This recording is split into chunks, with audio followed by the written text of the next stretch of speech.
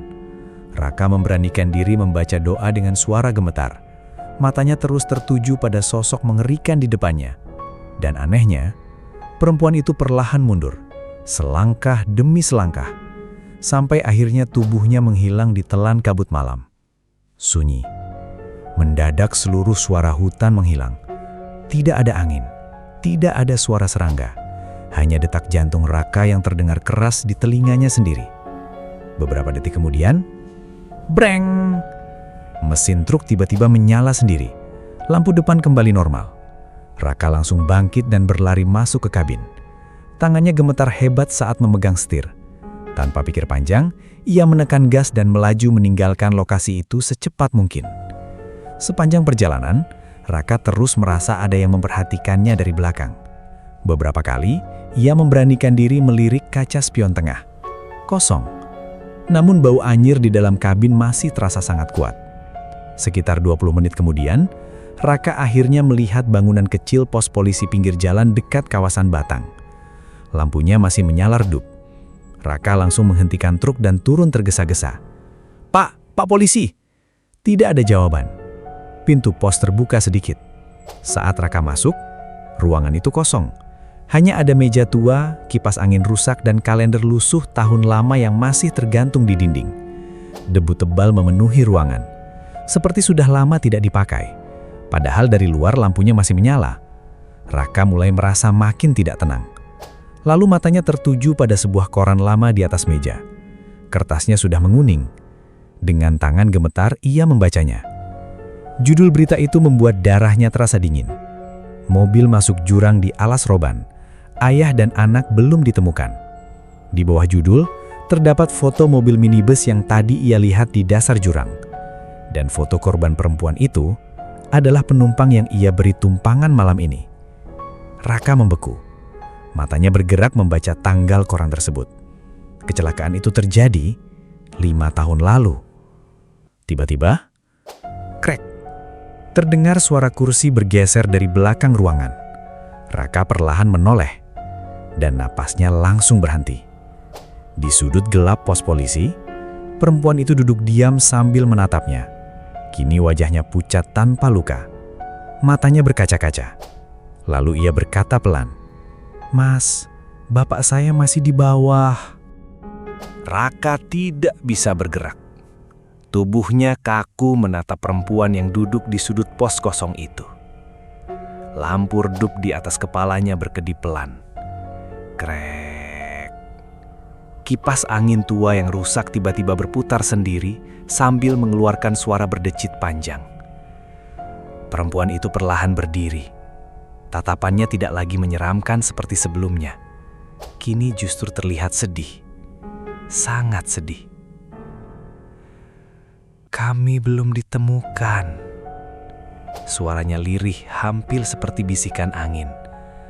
Raka mencoba mundur pelan menuju pintu pos. Namun perempuan itu kembali berbicara. "Tolong bilang ke mereka, Bapak masih di bawah jurang." Setelah mengucapkan itu, tubuhnya perlahan memudar bersama kabut putih tipis yang memenuhi ruangan. Dan dalam hitungan detik, ia menghilang. Pos polisi kembali sunyi. Raka langsung keluar dengan napas tidak beraturan. Malam itu juga ia memacu truk menuju kota terdekat tanpa berhenti sedikit pun. Keesokan paginya, Raka mendatangi kantor polisi di kawasan Batang dan menceritakan semuanya. Awalnya polisi mengira Raka hanya kelelahan. Namun saat ia menunjukkan lokasi jurang yang dilihatnya malam itu, petugas akhirnya melakukan pengecekan bersama warga sekitar. Dan benar saja, di dasar jurang kawasan Alas Roban ditemukan bangkai minibus tua yang tertutup semak belukar. Mobil itu sangat sulit terlihat dari atas jalan. Evakuasi berlangsung hampir seharian. Di dalam kendaraan ditemukan kerangka 2 orang korban. Seorang pria tua di kursi kemudi dan seorang perempuan muda di kursi penumpang depan. Warga sekitar mulai ramai membicarakan kejadian itu, karena kecelakaan tersebut memang pernah diberitakan bertahun-tahun lalu, namun proses pencarian dihentikan setelah korban dianggap hanyut ke sungai dekat jurang. Sejak penemuan itu, cerita tentang perempuan misterius di Alas Roban perlahan mulai jarang terdengar. Banyak sopir malam percaya arwah ayah dan anak itu akhirnya sudah ditemukan dan tenang. Namun Raka sendiri tidak pernah benar-benar melupakan malam itu. Ia berhenti mengambil jalur malam melewati Alas Roban. Dan sampai sekarang, setiap kali hujan turun saat dini hari, ia masih teringat wajah perempuan pucat yang berdiri sendirian di pinggir jalan. Kadang saat sedang menyetir sendiri, radio truknya tiba-tiba mengeluarkan suara desisan. Lalu samar-samar, terdengar suara perempuan berbisik pelan. "Mas, terima kasih."